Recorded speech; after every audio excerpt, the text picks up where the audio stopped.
कभी कभी क्रिकेट में नाम से ज्यादा एक्सपेक्टेशन का प्रेशर ज्यादा होता है और शायद इस वक्त इसका सबसे बड़ा एग्जांपल है ऋषभ पंत। एक टाइम था जब पंत को लोग MS धोनी का सक्सेसर, इंडियन टीम का future, left handed match winner and even एक क्लच प्लेयर बोल रहे थे। लेकिन फिर आया वो 2025 का मेगा ऑक्शन और हर जगह बस यही बातें थी। पंत कमबैक करेगा, पंत सबसे महंगा बिकेगा, पंत एक वैल्यूएबल स्टार बनेगा। Social media, sports channel, memes, हर जगह सिर्फ एक ही सवाल था, आखिर कौन सी टीम ऋषभ पंत को खरीदने वाली है। और फिर आया ऑक्शन का वो दिन जिस दिन ये सारे सवाल चेंज हो गए और लोग पूछने लग गए कि क्या पंत 27 करोड़ के लायक भी है। क्योंकि लखनऊ सुपर जायंट्स ने सिर्फ एक प्लेयर नहीं खरीदा था, उन्होंने एक स्टेटमेंट दिया था। 27 crore, highest ever salary in IPL, एक ऐसा नंबर जो सिर्फ स्किल नहीं, एक्सपेक्टेशन का वेट भी लेकर आता है। उस वक्त हम सब शॉक थे, थोड़े कंफ्यूज थे और ऑनेस्टली एक्साइटेड भी थे, क्योंकि ये सब बातें हो रही थी सिर्फ एक प्लेयर के अराउंड, ऋषभ पंत के। लेकिन अब 18 महीने बाद कैप्टनसी भी अच्छे से संभाली जा चुकी है, एक्सपेरिमेंट्स भी हो चुके हैं, टीम का लोगो, टीम की जर्सी तक बदल चुकी है, लेकिन टीम का रिजल्ट बॉटम हाफ पे घूम रहा है, 5th और 10th पोजीशन के बीच में। ऑल्दो पंत के कुछ मोमेंट्स तो आए, लेकिन वो डोमिनेंस, वो मैच विनिंग ऑरा जिस वजह से इनके अराउंड हाइप थी,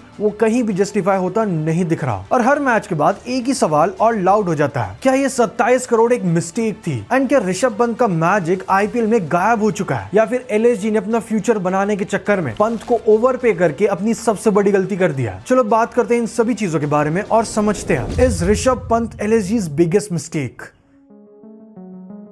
अब करंट सिचुएशन को समझने से पहले हमें जाना पड़ेगा थोड़ा पीछे, वेयर इट ऑल स्टार्टेड। तो उस ट्रैजिक एक्सीडेंट के बाद पंत का कमबैक सिर्फ एक इमोशनल स्टोरी नहीं थी। उन्होंने IPL 2024 में दिल्ली कैपिटल्स के लिए उस सीजन में 446 रन्स बनाए with average of 40.55 along with 3 half centuries. वो टीम के टॉप स्कोरर रहे और साथ में उनका स्ट्राइक रेट था 155.40 का, showing his solid return after a long break journey, जहां ऑलमोस्ट 1 साल से ज्यादा उन्होंने रिकवरी किया उस एक्सीडेंट से। उन्होंने कैप्टनसी भी वापस संभाल ली थी, लेकिन टीम ओवरऑल 6th पोजीशन पर फिनिश करती है उस सीजन में। लेकिन उनकी परफॉर्मेंस ने इंश्योर कर दिया था that he was going to play T20 world cup after IPL for Indian team, जहां इवेंचुअली वो पार्ट भी बने एंड साथ में इंडिया की उस विनिंग स्क्वाड का हिस्सा भी रहे। बट फिर सितंबर 2024 के आसपास एक न्यूज स्प्रेड होने लग गई, ऋषभ पंत दिल्ली कैपिटल्स को छोड़ने वाले हैं। रूमर्स थे कि उनका DC की मैनेजमेंट के साथ इक्वेशन सेट नहीं हो पा रही, और जब ऑक्शन से पहले उनका नाम रिलीज लिस्ट में आया तो सब लोग स्टन्ड हो गए एंड इवेंचुअली ये रूमर्स सच साबित हुए। और फिर आता है ऑक्शन का वो दिन, 26 नवंबर 2024।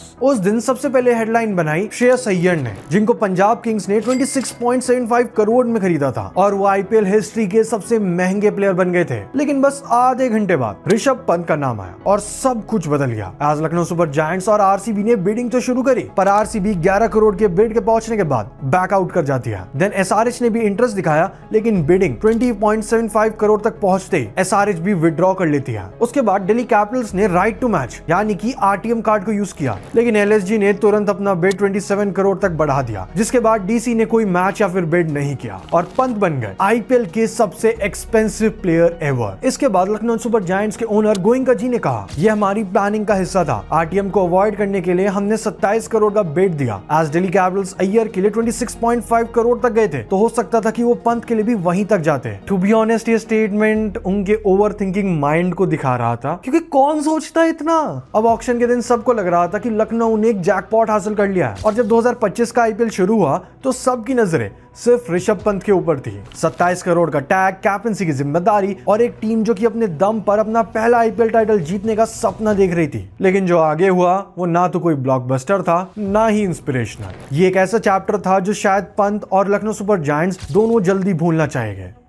इस सीजन की शुरुआत से ही पंत का बैट ठंडा रहा। उन्होंने सीजन में अपने पहले 13 मैचेस में 151 रन्स बनाए with a batting average of just 13.70 and strike rate of 107 with just 1 half century and that too in a losing cause against CSK। वही CSK जिसका वो वर्स्ट सीजन चल रहा था, उस टीम से भी ये हार गए। ये नंबर सिर्फ स्टैट्स नहीं थे, ये एक वेकअप कॉल था, एक साइलेंट अलार्म सिस्टम जो हर फैन, हर एनालिस्ट के दिमाग में बजना चाहिए था कि जिस प्लेयर को 27 करोड़ जैसे बड़े प्राइस में लिया गया, उसका इंपैक्ट स्कोर कार्ड पे इनविजिबल था। एलएसजी के एलिमिनेट होने के बाद लास्ट गेम में पंत ने जरूर अपना मैजिक दिखाया जब उन्होंने एक ब्रिलियंट इनिंग्स खेली 118 रन्स की in just 61 balls against RCB. लेकिन उस मैच में आरसीबी के जितेश शर्मा कुछ अलग ही मूड में थे और आरसीबी को वो उस मैच में 18.4 ओवर में ही जितवा देते हैं। यानी कि ऋषभ पंत की इतने टाइम बाद जो सेंचुरी आई थी, परफॉर्मेंस आई थी, वो वेस्ट चली गई। एंड साथ में नॉट टू फॉरगेट गोइंका जी और ऋषभ पंत का इन ग्राउंड डिस्कशन, जिसको देखकर हमें सीधा केएल राहुल वाले इंसिडेंट के फ्लैशबैक आ जाते हैं। इस मैच की नॉक से पंत के सीजन की ओवरऑल स्टार्ट्स इंप्रूव जरूर हुए, but honestly it was a horrible season. क्योंकि जब हम बात करते हैं उन 34 प्लेयर्स की जिन्होंने इस आईपीएल में कम से कम 200 बॉल्स खेली है, तो पंत का नाम आता है बिल्कुल नीचे, सेकंड लोएस्ट एवरेज और सेकंड लोएस्ट स्ट्राइक रेट के साथ। जब मेजॉरिटी प्लेयर्स के स्ट्राइक रेट 140 के ऊपर थे, वहीं पंत पूरे सीजन में 100 के अंदर भी स्ट्रगल कर रहे थे। पिछले सीजन तो स्टार्ट से ही वार्निंग जैसा था, एज हिज स्कोर्स वर अ 6 बॉल डक, फिर रन अ बॉल 15, फिर 2,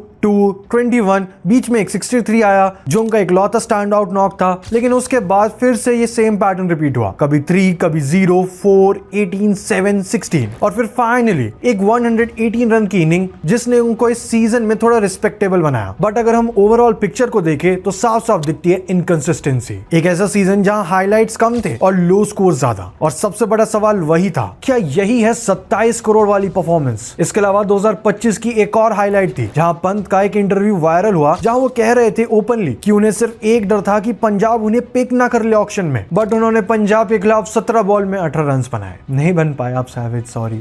जब आप पब्लिक प्लेटफॉर्म पे ऐसे स्टेटमेंट्स देते हो तो नेचुरल एक्सपेक्टेशन यही होती है कि जब आपको उनके अगेंस्ट खेलने का मौका मिलेगा तो स्टेटमेंट के हिसाब से कुछ अच्छी परफॉर्मेंस भी आए। लेकिन यहाँ पर ना गेम जीता, ना परफॉर्मेंस आई, ना ही इनका ईगो जीत पाया, सिर्फ एक और बिलो पार नॉक। और अब जब मैं इस वीडियो को रिकॉर्ड कर रहा हूँ 2026 के आईपीएल में, तो इनके अब तक के नंबर्स कुछ ऐसे हैं: 7, 63, 10, 18, 1, 43, a duck, a 3-ball duck, 42, total 8 innings में इन्होंने 189 रन्स बनाया with average of 27 and strike rate around 127। और प्रॉब्लम यही है आज के T20 एरा में, जब सब यंगस्टर्स लाइक अभिषेक शर्मा, वैभव सूर्यवंशी, प्रियांश आर्या 200 से ज्यादा के स्ट्राइक रेट पे खेलते हैं और साथ में गेम को डोमिनेट कर रहे हैं, वहां पे पंत का स्ट्राइक रेट अभी 120 से 130 के बीच में स्ट्रगल कर रहा है। वो इंपैक्ट क्रिएट कर ही नहीं पा रहे हैं, बल्कि टीम को स्लो डाउन कर रहे हैं। ऑफ कोर्स कुछ अच्छी इनिंग्स भी आई, जैसे 43 ऑफ 23 या फिर 42 ऑफ 38, लेकिन फिर वही बात, वो मैच को कंट्रोल नहीं कर पा रहे हैं, मैच में इंपैक्ट नहीं दे पा रहे हैं और टीम के साइड से डोमिनेशन नहीं बना पा रहे हैं। ये सिर्फ एक कंट्रीब्यूशन है, और जब आप 27 करोड़ के प्लेयर हो तब टीम आपसे सिर्फ रन्स नहीं मांगती, मैच विनिंग मोमेंट्स एक्सपेक्ट करती है। और यही डिफरेंस होता है स्कोर कार्ड को फिल करने में और गेम को डिफाइन करने में। एंड अभी तक इस पूरे 1.5 सीजन में ऋषभ पंत बस पहली चीज ही कर रहे हैं, जो कि है स्कोर कार्ड को फिल करने का। अब देखो, जब कैप्टन ही अच्छी फॉर्म में ना हो, स्कोर ना कर पा रहा हो, तो बाकी टीम के प्लेयर्स पे भी इसका काफी इफेक्ट पड़ता है। या फिर अगर मैं ब्लंटली कहूं, यहाँ पे पंत का कोई फॉल्ट ही नहीं है। यस, क्योंकि जिस हिसाब से इस टीम के ओनर संजीव गोइंका जी पब्लिक स्टेटमेंट्स देते हैं, अपनी इमेज मेंटेन करते हैं, उससे क्लियर हो जाता है कि टीम में इश्यूज काफी चल रहे हैं। एंड टू बी फ्रैंक, आप सबको भी पता है कि एलएसजी की टीम उतना इंपैक्ट रखती ही नहीं है इस टूर्नामेंट में। 2022 से जब से ये टीम आई है, तब से ये टीम उतनी पॉपुलर हो ही नहीं पाई। जहां एक तरफ गुजरात टाइटंस है जो कि अपने पहले सीजन में ट्रॉफी जीत जाती है, दूसरे सीजन में फाइनल तक जाती है, वहीं एलएसजी की टीम है जो कि न्यू तो है पर वो इंपैक्ट भी क्रिएट नहीं कर पाई जो कि बाकी की टीम्स कर रही है। एंड इवन कई लोग तो एलएसजी को टीम भी नहीं मानते। वेल, हमने ऑलरेडी एलएसजी के ऊपर एक डेडिकेटेड वीडियो बना रखा है जिसमें हमने यही सब चीजों पे बात करी है। अगर आपको वो वीडियो देखना है, आप आई बटन पे क्लिक कर सकते हो, वरना आपको लिंक डिस्क्रिप्शन में मिल जाएगा। Now coming back to mister Rishabh Pant, the captain. देखो, एक तो इनको खरीदा गया 27 करोड़ के टैग में, जो कि ऑफ कोर्स इनके हाथ में नहीं था, ये टीम ओनर और टीम मैनेजमेंट के हाथ में था। एंड यही से वो पॉइंट बना जब इनके ऊपर बहुत ज्यादा प्रेशर आ गया, क्योंकि एक तो आप उस टीम में जा रहे हो जिसको ऑलमोस्ट रीसेट किया जा रहा है, जिस टीम के कैप्टन केएल राहुल थे एंड उनको टीम से हटा दिया गया। उसके बाद ऋषभ पंत आए इस टीम में और आते ही आपने इनको 27 करोड़ का वो टैग दे दिया चमचमाता हुआ इनके सर के ऊपर, क्योंकि उसके बाद बस यही इमेज बनती है, अगर वो परफॉर्म करेंगे तो वो अच्छे प्लेयर, अगर वो परफॉर्म नहीं करेंगे तो बहुत बेकार प्लेयर, और उनके ऊपर ऐसे ही डाउट्स उठेंगे। अब बात सिर्फ उनकी बैटिंग तक लिमिटेड नहीं है, ऋषभ पंत की कैप्टनसी भी उतनी खास नहीं रही है। एंड जब टीम का कैप्टन ही अंडर कॉन्फिडेंट लगे, स्कोर ना कर पाए और प्रेशर में रहे, तो बाकी प्लेयर्स पे गलत इंपैक्ट जरूर पड़ेगा। 2025 के सीजन शुरू होने से पहले ओनर संजीव गोयनका ने ये बोला था, पंत का नाम कुछ सालों में रोहित शर्मा और MS धोनी के साथ लिया जाएगा, लेकिन 18 साल में अब तक जो दिखा है वो सब इस स्टेटमेंट से बहुत दूर है। अब इस टीम LSG में यही इशू आ जाता है, वो है रोल क्लैरिटी का। 2025 में जो टॉप ऑर्डर काम कर रहा था, निकोलस पूरन को नंबर 3 से नीचे पुश कर दिया, जबकि वो ऑलरेडी अपने रोल को परफेक्टली प्ले कर रहे थे। और खुद कैप्टन पंत कभी नंबर 3 पर, कभी नंबर 4 पर, एंड इवन इस सीजन में तो स्टार्टिंग के मैचेस में ओपनिंग भी कर रहे थे, which actually broke their last season successful opening combination of Marsh and Markram. ये कोई फ्लेक्सिबिलिटी या फिर एक्सपेरिमेंट नहीं लगता, बल्कि ये कंफ्यूजन लगती है। एंड ऑनेस्टली थोड़ा सेल्फिश भी फील होता है, लाइक या तो ऋषभ पंत खुद को टीम के ओपनर स्लॉट के लिए पुश कर रहे हैं, या फिर मिडिल ऑर्डर रिस्पांसिबिलिटी से बचने की कोशिश कर रहे हैं। क्योंकि DC के टाइम पर ऋषभ पंत ने नंबर 3, नंबर 4, नंबर 5 में ही अपना नाम बनाया था, जहां पहले गेम को कंट्रोल करना, उसमें इंपैक्ट डालना और डोमिनेट करना उनकी स्ट्रेंथ हुआ करती थी। वही चीज अब साफ साफ मिसिंग होती है। उनके बॉलिंग में भी डिसीजंस उतने ही क्वेश्चनेबल रहे हैं, कभी रॉन्ग मैचअप्स, कभी लेट चेंजेस। इसका क्लियर एग्जांपल देखने को मिला था CSK के अगेंस्ट मैच में, जो कि लास्ट ईयर हुआ था, जहां रवि बिश्नोई का ओवर बचा हुआ था और सामने थे MS धोनी, जो कि रिसेंट ईयर्स में स्पिन के अगेंस्ट स्ट्रगल करते हुए आ रहे थे। यानी कि परफेक्ट मैचअप था MS धोनी को आउट करने के लिए अगर वो रवि बिश्नोई को ले आते, लेकिन पंत ने बिश्नोई को यूज ही नहीं किया और रिजल्ट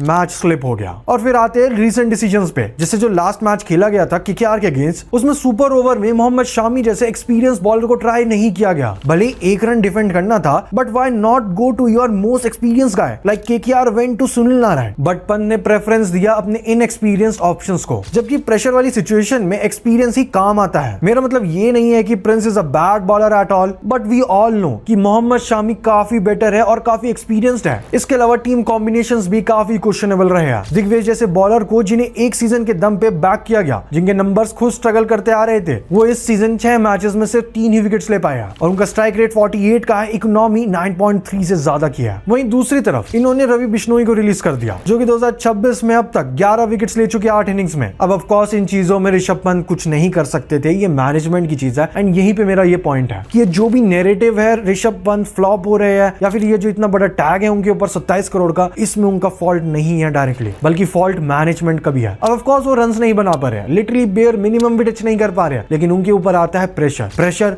27 करोड़ का, and to clear actually 54 crore का इंक्लूडिंग दिस सीजन। और जब कैप्टन और मैनेजमेंट ऐसे डिसीजंस लेते हैं तो टीम के ड्रेसिंग रूम पे भी काफी इंपैक्ट पड़ता है, कॉन्फिडेंस ड्रॉप होता है, रोल्स अनक्लियर हो जाते हैं और टीम एक यूनिट के बजाय इंडिविजुअल परफॉर्मेंसेस का ग्रुप बन जाती है। लाइक फॉर एग्जांपल, जिस बिश्नोई को डायरेक्ट साइन किया था LSG ने, उसको बिना चांस दिए रिलीज कर दिया जस्ट फॉर 1 मिड सीजन। ऐसे में प्लेयर्स इनसिक्योर फील करने लगते हैं अपने स्लॉट्स को लेकर, and which will actually effect teams unity loss. अब एंड में बात सिंपल है, ऋषभ पंत में टैलेंट है, इस बात में कोई डाउट नहीं है, लेकिन कैप्टनसी सिर्फ टैलेंट से नहीं चलती, क्लैरिटी, कंट्रोल और कंपोजर से चलती है। और अभी के लिए ऋषभ पंत इन तीनों में ही स्ट्रगल करते हुए नजर आ रहे हैं। एंड एट दिस पॉइंट जब मैं इस वीडियो को रिकॉर्ड कर रहा हूं, LSG बॉटम पर आ चुकी है, नंबर 10 पोजीशन। हमने टीम की ऐसी हालत पे बात करी, टीम के ओनर की, मैनेजमेंट की, इवन कैप्टन ऋषभ पंत की, लेकिन हम एक प्लेयर को नहीं भूल सकते जो कि इस टीम का सेकंड मोस्ट एक्सपेंसिव प्लेयर भी है, निकोलस पूरन, जिनको 21 करोड़ में रिटेन किया गया था, जो कि टीम का एक और बड़ा नाम थे। And even he started last season with a bang. Almost mid season तक आते आते वो ऑरेंज कैप की रेस में बहुत आगे थे with strike rate of 200+, but season के बीच में ही वो फॉर्म को खो बैठे और जब पूरन के रन्स रुक गए तो LSG का बैटिंग ऑर्डर भी बिखर गया। और इस सीजन में तो पंत और पूरन दोनों ही फ्लॉप साबित हुए हैं, टीम के 2 सबसे एक्सपेंसिव प्लेयर, और दोनों की performance literally not impactful. And in दोनों के फेलियर्स ने LSG को प्लेऑफ से दूर कर दिया। ऑल्दो पूरन का लास्ट सीजन फिर भी अच्छा था when he scored 524 runs, but recent time में उनका फॉर्म बहुत खराब हो चुका है। उन्होंने इस सीजन में अब तक बस 82 रन्स बनाया with average of 10.25 and strike rate of 81.19। Even IPL से पहले ऐसे T20 लीग में उन्होंने बेकार परफॉर्मेंस ही दी थी where he scored just 152 runs with average of 17.89। Now coming back to Rishabh Pant, उनके ऊपर बहुत ज्यादा प्रेशर आ चुका है इस पॉइंट पर, एंड मानो या ना मानो उनकी परफॉर्मेंस शायद ही वापस उठ पाए इस सीजन के अंदर एक कंसिस्टेंट वे में। और उनकी परफॉर्मेंस तो छोड़ो, पूरी टीम की परफॉर्मेंस खराब स्टेट पर आ चुकी है। आई मीन मुझे तो बस इससे एक ही चीज याद आती है, पहले 2017 में इसी ओनर ग्रुप और MS धोनी के साथ इश्यू हुए थे, फिर LSG बनने के बाद इसी ओनिंग टीम ग्रुप और KL राहुल के बीच में इश्यूज हुए, एंड अब सेम मुझे ऋषभ पंत के साथ होते हुए दिख रहा है, क्योंकि सीजन की स्टार्टिंग में ही हमें ये देखने को मिल ही गया था। Well I hope Rishabh Pant इस पूरे प्रेशर वाली चीज से निकले, because at the and he is a match winning player and आने वाले सालों में वो इंडिया के लिए काफी कुछ कर सकते हैं। बट इस पूरी 27 करोड़ वाली चीज ने उनकी परफॉर्मेंस को पूरा दबा दिया है, एंड जो पंत पहले जाने जाते थे अपने डोमिनेशन के लिए, अग्रेसिव बैटिंग के लिए, वो कहीं खो चुके हैं। वहीं जिस पंजाब को वो ट्रोल कर रहे थे ऑक्शन से पहले, वही पंजाब अपने बेस्ट पर है। वेल, इसके ऊपर आपका क्या ओपिनियन है और क्या आपके हिसाब से ऋषभ पंत आने वाले सीजन्स में या फिर इवन इस सीजन में अच्छा परफॉर्म कर पाएंगे with both bat and as a captain too? वो आप कमेंट में जरूर बता देना। That's it for this video. अगर आपको केकेआर के डाउनफॉल के ऊपर वीडियो देखना है तो यहाँ पर क्लिक करो, और अगर आपको जानना है कि 2025 के आईपीएल में पंजाब किंग्स ने कैसे डोमिनेट किया तो यहाँ पर। Thanks for watching, see you in the next one.